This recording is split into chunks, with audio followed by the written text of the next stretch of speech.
ada sebab anugerah-Mu, ku ada karena kasih-Mu, Tuhan Yesus.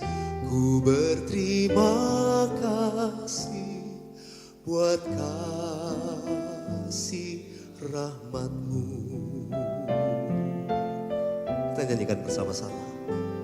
Ku ada sebab anugerah-Mu, ku ada karena kasih-Mu, Tuhan Yesus. Ku berterima kasih buat kasih rahmat-Mu. Terima kasih Yesus, Yesus.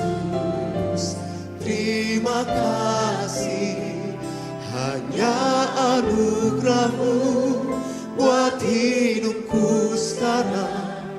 Ku kan memuji-Mu selamanya. Terima kasih Yesus, Yesus. Terima kasih, hanya anugerah-Mu buat hidupku sekarang. Ku kan memuji-Mu selamanya.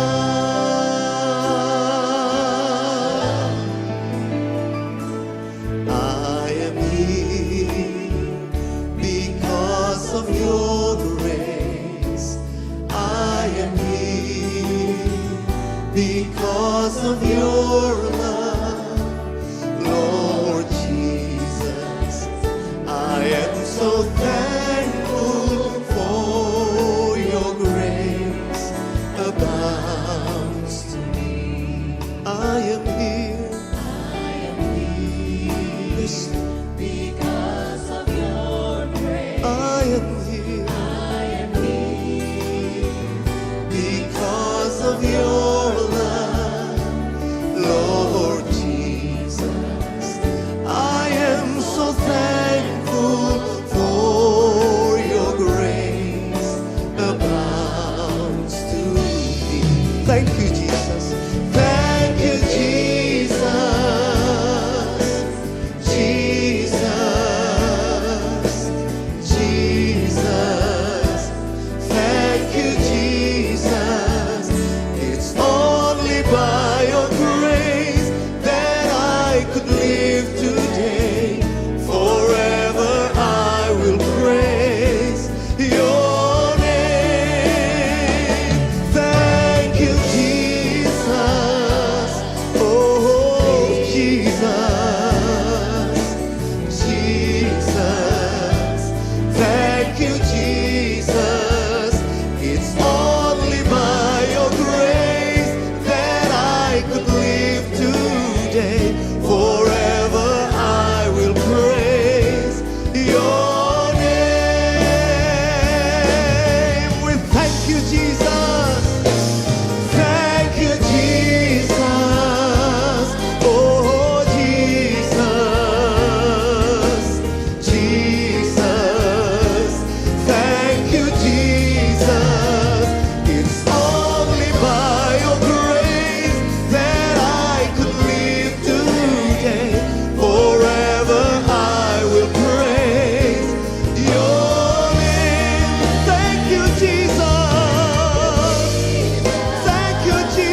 will praise, I will praise your name.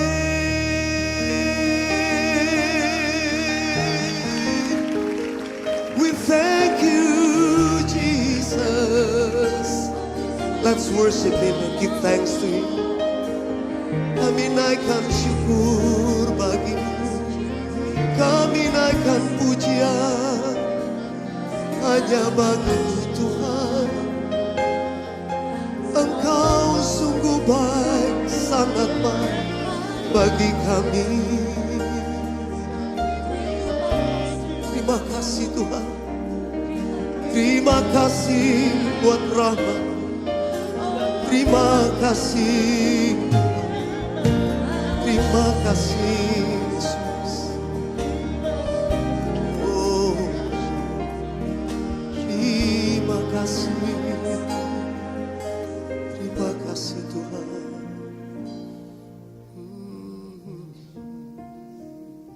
Shalom, shalom jemaat Tuhan, pemirsa. Saya tahu ini adalah episode ketiga saya bersama dengan hambanya, yaitu adalah Deborah.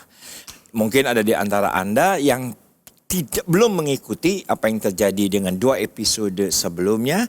Anda bisa lihat di ERC Media di YouTube kita. Nah, kemarin kita sampai pada sebuah titik berbicara soal yang namanya kurva. Jadi kalau seseorang punya mental yang stabil, mental yang sehat, di mana mental yang sehat dan stabil itu pun menurut saya adalah salah satu kunci seseorang berhasil atau gagal. Nah, tetapi saya pernah berbicara dengan seorang tua sebetulnya yang juga adalah dokter, di mana kalau misalnya terlalu senang atau terlalu sedih, kalau sampai pada sebuah titik sedihnya luar biasa bisa jadi gila, senangnya luar biasa pun itu bisa jadi gila. Ini tentunya ini satu level, saya nggak tahu di level mana begitu ya. Ini baru cemas, ini mungkin kecemasan yang sudah mengganggu, ini mungkin sudah depresi, dan ketika sebelumnya ditata kelola, sebelum ditangani, akhirnya mungkin mengambil keputusan yang salah seperti bunuh diri yang sebetulnya itu bisa diobati. Menurut Deborah gimana? Ya, yes, menurut aku untuk gila itu kayaknya jauh banget gitu. Jalannya tuh jauh banget untuk gila. Kayaknya butuh bertahun-tahun orang mengalami illness ini untuk menjadi gila gitu. Karena sekarang ini masalahnya gini, sebelum orang gila orang udah bunuh diri gitu. Jadi karena apa? Karena tadi hope itu mereka nggak punya. Mereka nggak punya. Di episode sebelumnya kita ngomongin tentang jangkar, tentang anchor, atau tadi bahasa Indonesia apa? Sau ya. Sau gitu. Bahwa firman Tuhan adalah anchor kita gitu. Nah, orang-orang itu nggak punya hope itu, mereka dan akhirnya mereka apa? Bunuh diri. Tapi banyak juga bahkan pendeta-pendeta ada beberapa yang tahun lalu ada yang bunuh diri. Mungkin mereka punya firman Tuhannya itu, tapi hope-nya itu mungkin mereka hilang. Hope-nya itu harapan itu mereka hilang. Mungkin mereka kehilangan sesuatu yang berharga untuk mereka. Mungkin menurut aku itu aku kehilangan oma itu rasanya kayak kehilangan harapan. Kalau di episode 1 aku bilang aku kehilangan omaku, itu adalah kayak ngerasa kehilangan harapan gitu kan. Nah, jadi sekarang itu banyakan orang sebelum dia jadi gila, maksudnya karena kan jauh banget tuh jadi gila. Sebelum dia jadi gila dia udah keburu bunuh diri gitu. Padahal kita Om bilang bisa diobatin, bisa banget diobatin gitu. Semua kayak orang suka bilang semua ada jalannya kok gitu. Tapi masalahnya orang saat lagi depresi dibilangin kayak gitu mereka nggak percaya. Gitu. Mereka gak akan percaya. Orang depresi kalau dikasih tahu percaya aja sama Tuhan, mereka yang ada tambah depresi, mereka tambah marah. Orang depresi. Soalnya Tuhannya nggak kelihatan. Tuhannya nggak kelihatan, kan? Nah makanya kenapa? Kayak tadi kita bilang di episode sebelumnya, untuk kita balance itu, kita harus tetap spend time sama Tuhan. Untuk aku ada waktu-waktu di mana mamaku bilang aku ateis. Karena aku udah gak percaya lagi sama Tuhan. Aku bukan gak percaya, aku tuh mempertanyakan. Ngerti. Tuhan tuh masih ada gak sih? Tuhan masih ada gak sih? Tuhan kok biarin aku kayak gini gitu ya. Nah tapi di masa-masa seperti itu aja, ada masa-masa di mana aku harus paksa diriku untuk baca Alkitab. Kenapa? Karena aku harus kayak istilah gini, orang sakit, mereka harus suka nggak suka sama tuh obat, mereka harus minum obatnya, betul? Misalnya kalau kita flu atau gini, biasanya mah tuh obatnya kan pahit tuh kalau mah tuh, tapi kita harus gigit aja tuh obat, ya kan? Obatnya walaupun rasanya nggak enak, mungkin kita nggak suka, kita harus minum aja karena kita mau sembuh. Sama seperti Alkitab, suka nggak suka, we have to chew it, kita harus tetap cekokin diri kita dengan firman Tuhan gitu ya. Nah itu yang akan membantu kita juga untuk apa? Kalau kita depresi, ini aku sudah mengalaminya. Jadi aku bisa ngomong gini itu karena aku sudah mengalaminya. Gini, kalau depresi kan kayak tadi Om bilang kita nggak bisa ngeliat Tuhan kan. Tapi kalau kita tetap cekokin firman Tuhan, akhirnya apa? Kita bisa melihat semuanya walaupun mungkin nggak seterang dulu, walaupun mungkin nggak seini. Kita akan bisa lihat sedikit-sedikit dan harapan itu akan lebih sedikit balik. Dan salah satu doa yang aku sering banget doain saat aku nggak bisa percaya Tuhan, saat aku lagi depresi. Karena kan kalau depresi itu sebenarnya susah banget berdoa kan. Akhirnya aku belajar seperti Daud. Daud itu sangat jujur dalam doanya. Dia bilang hatiku sakit. Dia bilang nggak ada orang-orang. I don't have any friends. Dia bilang gitu kan. Dia bilang my soul is troubled gitu ya. Akhirnya aku belajar untuk berdoa doa yang jujur kepada Tuhan. Aku bilang ke Tuhan. Ada waktu di mana aku bilang gini ke Tuhan. Tuhan, aku nggak bisa banget nih percaya sama Tuhan. Gitu. Aku bilang Tuhan susah banget untuk percaya sama Tuhan sekarang. Tapi aku tahu Tuhan tuh Engkau pernah kok nunjukin mujizat-mujizat ke aku. Gitu. Jadi Tuhan tolong dong Roh Kudus bantu aku untuk percaya lagi. Karena mau gimana pun juga cuman Roh Kudus yang bisa merubah hati seseorang. Termasuk hati diriku sendiri. Dan akhirnya aku doain doa itu. Aku bilang, aku bahkan doa gini. Tuhan bantu aku untuk suka lagi baca Alkitab. Jadi aku gak usah maksa diriku lagi bantu itu. Dan seperti doa-doa lain pasti doa itu akan dijawab kalau kita doa serius kan. Dan akhirnya di masa-masaku depresi pun akhirnya aku bisa bangkit. Kenapa? Karena satu tadi itu doa, Yesus dan juga firman Tuhan. Gitu. Nah, sekarang saya menjadi lebih mengerti yang semula saya hanya tahu tapi belum mengerti.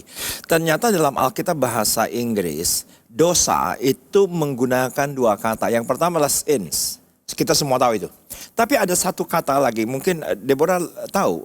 Saya ingin tahu justru. Menggunakan kata iniquity.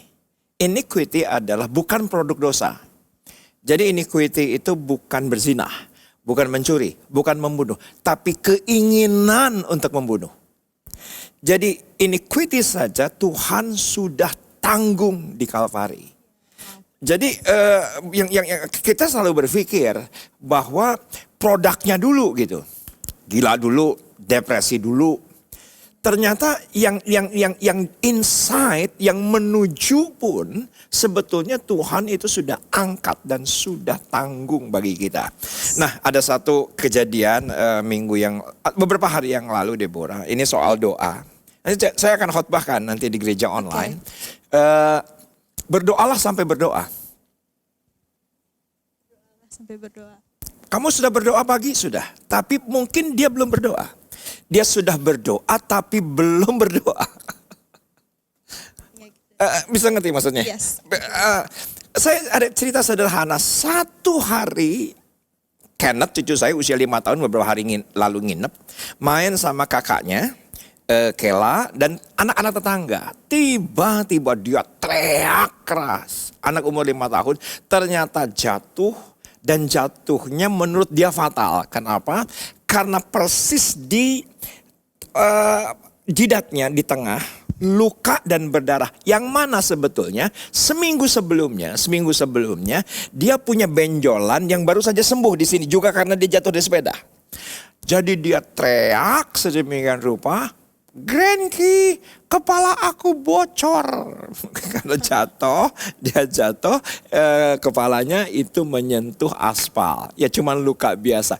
Tetapi menarik sekali, neneknya datang, saya datang, antenya datang, menghibur. Tantenya bukan datang menghibur, malah mentertawakan. Soalnya lucu banget gitu kejadiannya. Kepala aku bocor, aku nggak pengen masuk rumah sakit. Ketika semua lagi ditangani, dikasih betadin, lagi dipeluk, tiba-tiba dia tuh bilang begini. Saya aja sebagai pendeta terinspirasi. Kenneth bilang gini, doain aku. Anak umur 5 tahun. Jadi aku berpikir bahwa aku yakin dia waktu itu betul-betul berdoa. Jadi kita ini harus berdoa sampai kita berdoa. Karena seringkali doa kita ini cuman karena ya kewajiban harus doa. Makan ya berdoa, bangun tidur ya harus berdoa. Sebelum tidur ya harus berdoa, ke gereja ya harus berdoa, melayani ya harus berdoa. Seringkali kita harus diperhadapkan bahwa kita berdoalah sampai kita berdoa. Nah, untuk menangani mental illness apa yang kamu alami. Dari sisi ini gimana pengalaman kamu? Sisi doa. It's really good. Karena gini, aku sekarang malah ngelihat mental illness ini sebagai berkat gitu. Dulu aku ngeliat mental illness Ngerti. ini. Jadi dulu aku Ngerti. ngeliat mental illness ini, oh penyakit sedih gitu Ngerti. ya. Sekarang aku malah kayak, aduh aku bersyukur aku punya mental illness ini. Karena aku akhirnya belajar seperti tadi Om bilang. Aku belajar berdoa yang sesungguhnya. Iya. Gitu, karena kan kesakitan kan. Iya. Kesakitan, terus kalau apalagi ada masa-masa di tahun 2018 yang aku benar-benar sendirian di Australia. Itu betul-betul gak bisa nafas. Itu sudah mulai melihat.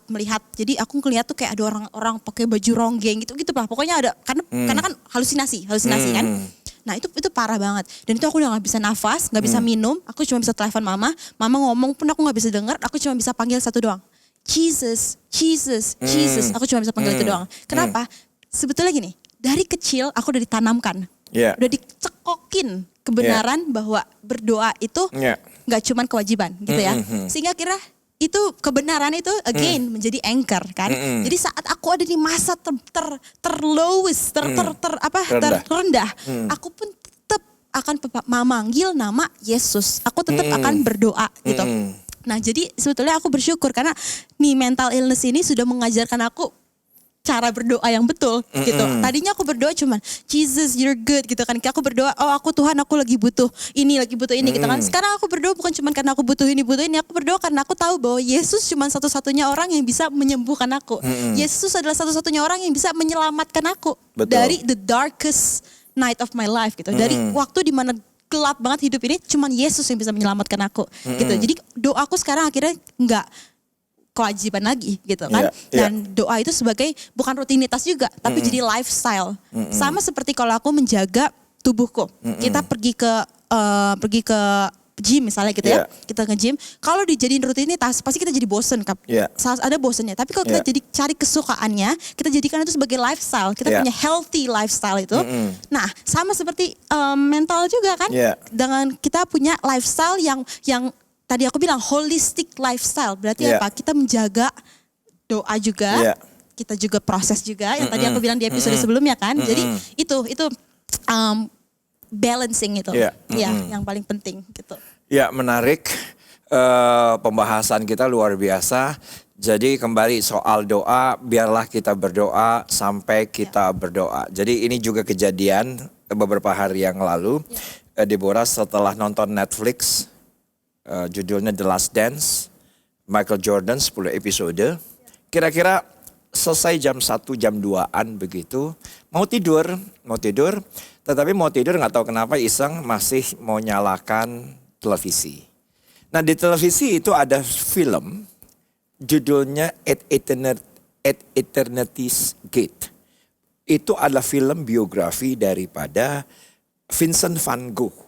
Yang mana Vincent van Gogh ternyata di akhir hidupnya itu mengenaskan, dibunuh atau tertabrak begitu. Pokoknya mengenaskan. Sampai hari ini saya belum pernah nonton filmnya. Yang saya tonton dini hari itu potongan 2 menit terakhir.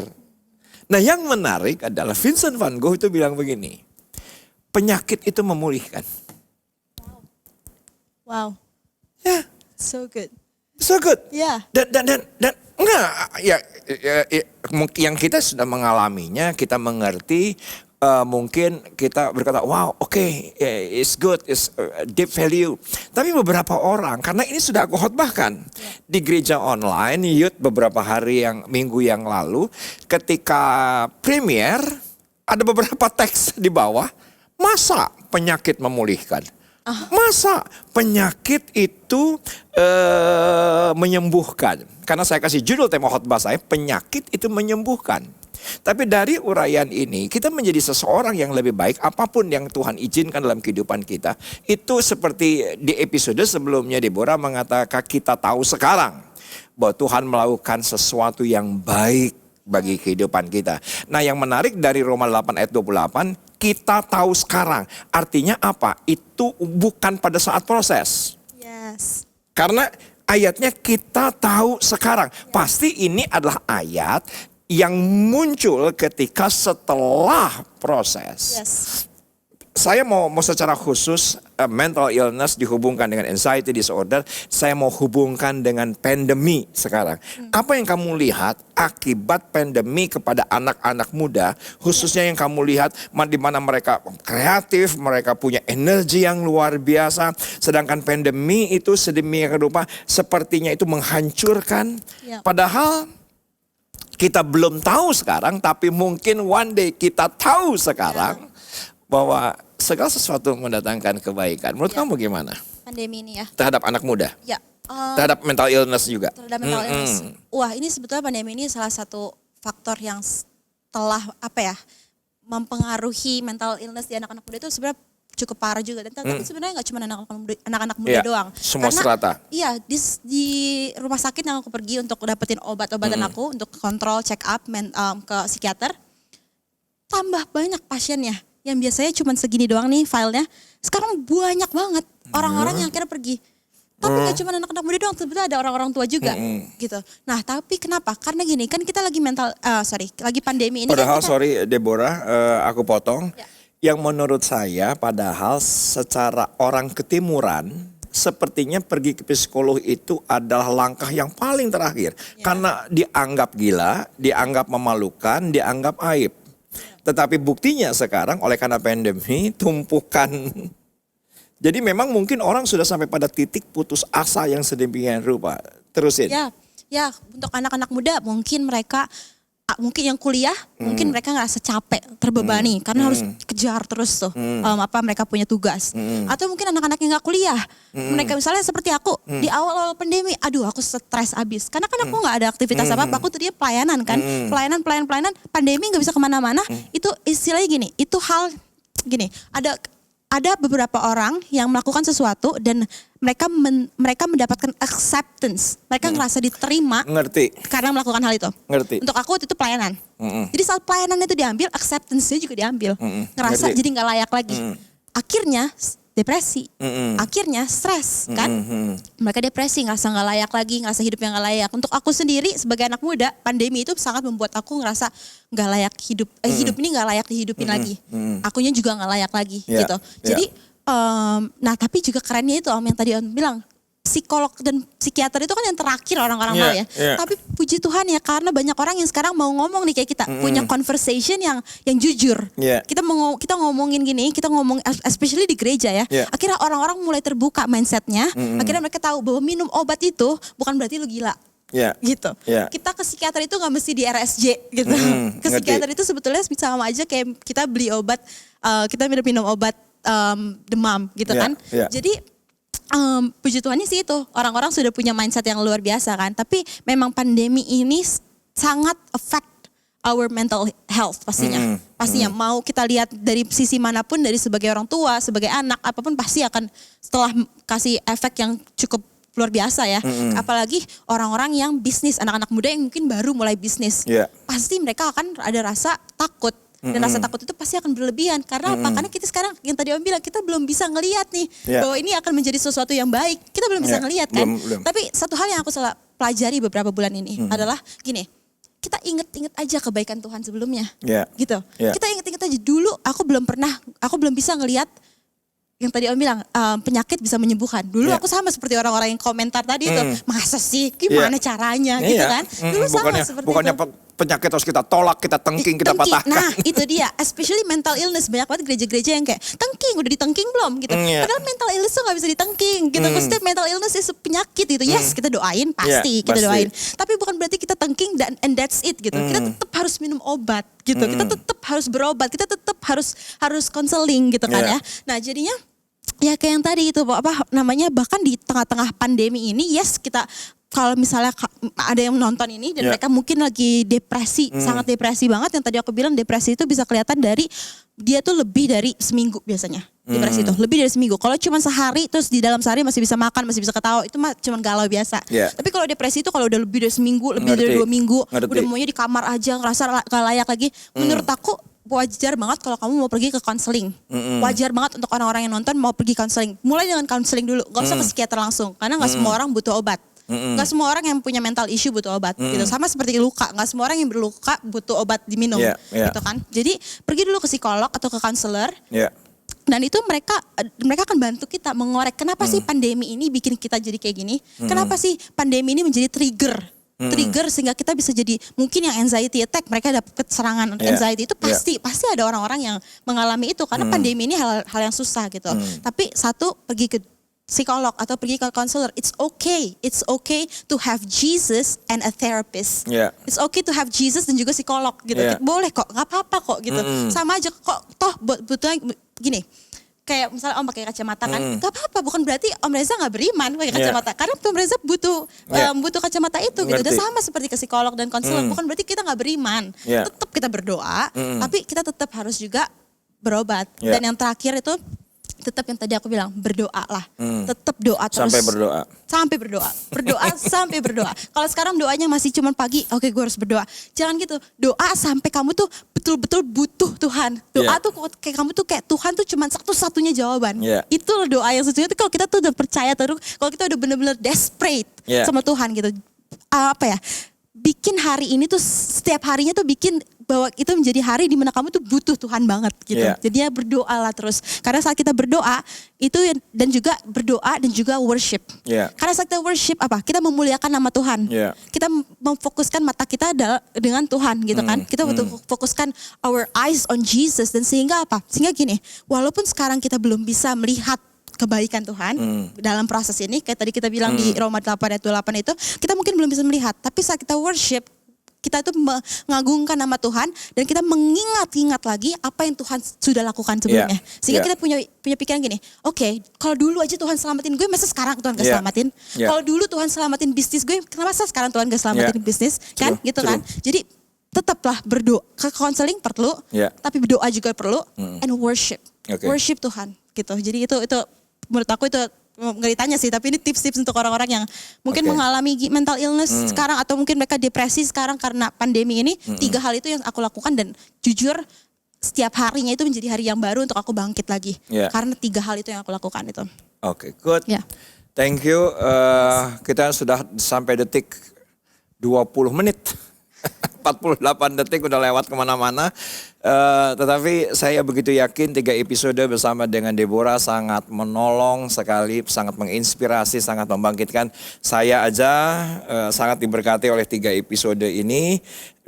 Terakhir dari saya, sebagaimana tadi juga Deborah mengatakan bahwa akhirnya doa, worship, counselor. Jadi kalau bahasa saya, anggaplah itu sebagai sebuah kebutuhan dan bukan keharusan. Kalau keharusan itu harus dipaksa. Harus berdoa, harus makan, harus minum. Itu adalah keharusan. Tetapi kalau kebutuhan tanpa diperintahkan, dia akan lakukan. Karena memang kebutuhan. Ini sekarang sudah jam 4 sore. Seperti biasanya saya butuh makan. Tidak ada seorang pun yang suruh saya makan.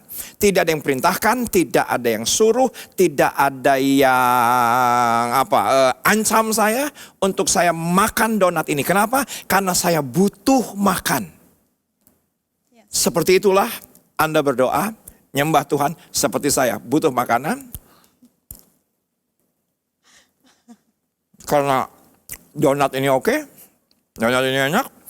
Sebelum kita tutup, Deborah, kalau ada teman-teman yang ingin DM, kamu berkeberatan kasih tahu alamat IG kamu? Ya, Instagram aku @deborah_angelea. Jadi Deborah Angelea. Nanti disiapkan itu slide-nya. Oke. Thank you Deborah. Tuhan Yesus memberkati. Sebagaimana saya butuh makan, begitu juga Anda butuh berdoa, memuji dan menyembah Tuhan. Amin.